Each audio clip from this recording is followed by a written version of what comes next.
never add too many fish at once, and never add any new fish unless your aquarium has been running perfectly and it's been at least 1 month since a fish has died, has been sick, or has been added. Now, what I want you to consider is that inside every fish, as is inside all of you and every animal, is a delicate balance of pathogens, which is anything capable of making the fish sick, and antigens, which protect the fish from the pathogens. So in a nice healthy environment, the fish are full of white spot, full of various bacterias, full of all these things, viruses and all the rest of it, but there's a war going on that nobody's winning. It's fine. But then, when you move your fish from one place to another, the fish stress. Now, I remember as a kid, people going, you've got to make sure your fish don't stress your fish. And I'd keep hearing about fish stress. And I'd be thinking, well, what's the fish got to stress out about? Well, he's not going to get food, or he doesn't get somewhere to live. But I didn't really understand what's so stressful about a fish's life. But then, as I started to learn, I learned that what's so important about making sure a fish doesn't stress too much is that when a fish stresses, it only has a certain amount of molecular energy. Which means, remember how we said that your fish are eating, and your fish are eating, using nutrients, using vitamins, using trace elements, and they're going off to the various functions of the fish and giving them energy. Now, if the fish is stressed, a lot of its energy is going into being alert, is going into adrenaline, is going into its respiration system. The fish is very flighty, it's very aware, and that's coming at a cost. Because the systems which are not so important to the fish under a stressful condition, things like its immune system, shut down. Because in the wild, if a fish is getting attacked by, chased by another fish, it doesn't care about if it's going to be sick tomorrow. All it cares about is getting away from that fish and surviving. So that fish, all it wants to do is find either a school to be in amongst, or a hiding place, a dark place, somewhere that can hide away and just feel safe. Then once it feels safe, it starts to relax, all of its respiration goes back to normal, and then once the energy is no longer required to be really alert, to be, like on edge, when that extra boost of, let's call it adrenaline, is not fueling a stressed fish, is not working its respiration system, the fish can calm down and its immune system comes back. Now the fish have got an amazing body slime. Now this body slime the fish have protects them against parasites, bacteria, funguses and all the rest of it. And it takes an amount of energy out of the fish to keep this production and to keep this balance of pathogens and antigens within the fish. So what I want you to consider when you buy your fish is that someone's gone and caught it, then someone's put it on a boat, then someone's taken it to a holding station, then it's probably been sent to another holding station, then it's been gone on a plane and come down to here, then it's gone into our tanks, then it goes from our tanks to your tanks, which might be a week, it might be 6 weeks, depending on where the fish is actually from. So therefore, all that time it's unsettled, all that time its stress level is elevated, regardless of how good the care is that the fish actually received.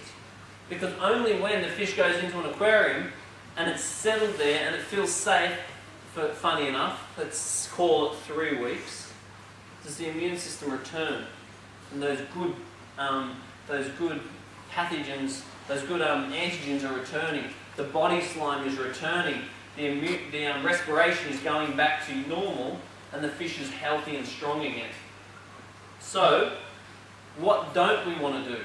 We don't want to put a stressed fish into our aquarium, and then next week, put another stressed fish into the aquarium. And the week after that, chuck another stressed fish into the aquarium. Otherwise, what's going to happen? What's going to happen is they're going to end up getting diseases such as white spot. Now, why will they get diseases such as white spot? White spot is one of the many, many, many pathogens which can attack the fish. Now, most of these diseases are little parasites. Now, you've got to understand the life cycle of most of these parasites. The way the life cycle works is the parasite is in the fish. It's growing, the fish is a host. Then it drops out of the fish onto a hard surface and it will reduplicate. Some species by the tens, some by the hundreds, some by the thousands. And then the little baby parasites are what's called dinoflagellates, which is a single-celled organism with a tail. And thousands of them come out, swim around, little tails, and they attack your fish. Now, these little parasites attack fish that have been in the aquarium for months, that have very good immune systems, that have plenty of antigens, that have good body slime. They're not worried at all about it, no problem. Just bounces off them. But if you go putting a new fish in, when all these little parasites are likely to be swimming around in your aquarium, they attack the new fish. The new fish is stressed. They've got high respiration levels. They've got low to no body slime. They've got low to hardly any antigens to control these pathogens, and they get sick. And then once they get sick, then there's more and more parasites, and then all of a sudden it can be catastrophic. Even all your healthy fish can start getting sick once the situation's bad enough. So what we want to do is we add fish, we wait for 4 weeks before we consider adding more. Now, therefore, you add the fish, we understand that over the next couple of weeks we're probably going to be getting little dinoflagellates swimming around our fish tank. So therefore, over the next week, high risk, 2 weeks, high risk, depending on the species. Then 3 weeks you're getting safer. 4 weeks, pretty safe. Most of your parasites have gone before the 4 weeks. Most of them have gone around 3 weeks. So therefore, waiting, adding some fish, waiting a month, adding some fish, waiting a month, adding some fish, waiting a month is really, really advisable. It will reduce the amount of white spot you have to the point where a lot of my who's never had white spot here? Most of us have experienced white spot, that's quite common. So white spot is one of the most common problems. Now, so using the 1 month rule is absolutely valuable for reducing your chance of white spot. Remember, you're going to get white spot's going to be there anyway because they are a naturally occurring pathogen. But what we don't want to do is put in fish when that high risk time is when all those little pathogens, because those little pathogens swim around, and after 1 week or 2 weeks, depending on the species, the parasites will then die off, or they will reproduce again in a natural fashion. So basically what we're saying is add fish, wait a month, add fish. But in a perfect world, let's say more desirable than that, in a perfect world we have a quarantine tank. Now, what are the benefits of having a quarantine tank? Is that we have a small aquarium, well and truly large enough to actually house the fish that we're keeping. Then we introduce the fish into the quarantine tank, we let them stabilise there for a month, then we make sure the water parameters are identical from the main tank and the quarantine tank, then and the fish are feeding, they're reacting well to you, you're happy with the fish, you then catch them and throw them straight in the main tank. No acclimatisation, no nothing. Because you've checked the temperatures the same, you've checked the pH is the same, you check the salt levels the same, and the fish just go pop straight in. And therefore, the stress going from here to here is next to zero. The fish is already used to you, the fish is already used to the food you're feeding, and pop it goes straight in. Any diseases that the fish were likely to break out in, it would have broken out in the quarantine tank, away from all the rest of your fish.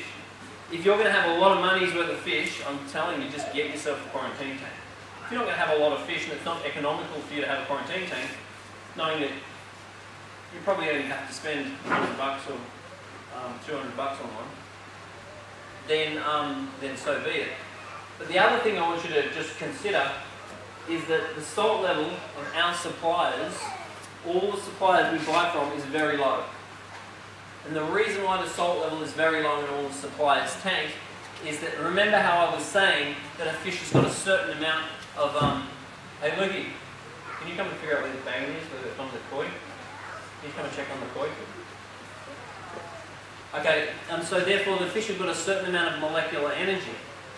And so therefore if the fish are putting all their energy into their osmoregulation system, which is the system which controls the balance of salt and water within the fish, then they don't have as much energy to actually put into their immune system. So therefore if your fish are in a stressful environment and you run the salinity lower, then the fish have less osmotic pressure, so therefore the fish tend to get less diseases and less parasites. So at the end of the day, regardless of your beliefs on that, all of our suppliers, no matter where I buy from, all run low salinity. And I'm talking low, like 1.017, around there. Then the fish then get acclimatized from 1.017 into ours, which is usually 1.019 or 1.020 most of the time. Then they need to acclimatise to your aquarium, which in most cases is a minimum of 1.023. Because we're really wanting to run our aquarium more like 1.025, 1.024. Because your corals like a nice high salinity. Now the benefit of a quarantine tank is your fish are not going from low salinity and bouncing straight into high salinity even though they're being acclimatised.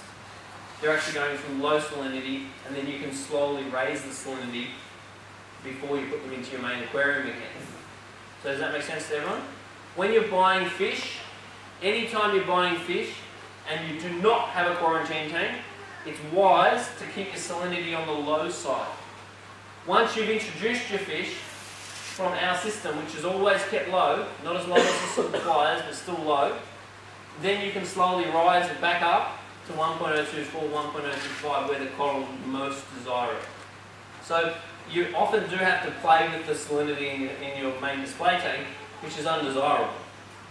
But if that's what you need to do to make sure that your fish settle in fine, because you don't have a quarantine tank, then that's what you need to do. But if you do have a quarantine tank, you don't have to play with the salinity of your main tank, which is obviously in a perfect world. Has anyone any questions about that? Yep. Just a quarantine tank, maybe something small like this with just a bit of live rock in there? Or does it have to be a decent size? Depending on the fish you're going to quarantine, but in most cases it doesn't need to be too much. It just needs to be enough to healthily keep the fish. And don't forget, in that quarantine tank you can use any medications as well. Because most medications you add to a reef tank are not that effective. Because if they're coral safe, if they're vertebrate safe, they're not really that effective against your parasites. Whereas if you're having a quarantine tank, you can dose it with copper and other medications which are highly effective, but would react with the corals. So the other thing I'll just quickly talk about while we're talking about parasites so much is a UV sterilizer. Now if you have a UV sterilizer over 18 watts and you don't have too much water flow, meaning that your contact time is quite good, then a UV sterilizer can help to kill those microorganisms. So remember how I was telling you before that the microorganisms are swimming around the aquarium looking to attack a new host? Is that having a UV means that they've got less time to swim around the aquarium because there's a very high probability they go through the UV and get killed. So the UV is under no circumstances a total insurance policy, it's just a really good idea. And if you have a lot of expensive fish in your aquarium, it's really worth turning the UV sterilizer on. Does anyone not know what a UV is? Well, everyone knows. So therefore, it's really worth turning your UV on for a month. Then once your fish are all established, you can switch it off again. Because obviously you don't want it running all the time because you don't want it killing all your plankton and microculture that you're actually trying to create. Does that make sense, everyone? So everyone's quite comfortable. Fish, don't add too many at once, because then that will upset the biological cycles of the aquarium and give you ammonia and so forth. Never add fish unless your aquarium has been running perfectly for a month. So don't forget that I say perfectly for a month. I don't say that the fish was sick 2 weeks ago, now they're okay, but it's been a month since I've added another fish. It basically means the tank's run well for a month, then you can introduce fish. But if you've had a problem, or something has concerned you, or you've had some disease, or you've added a new fish, whatever, we wait another month.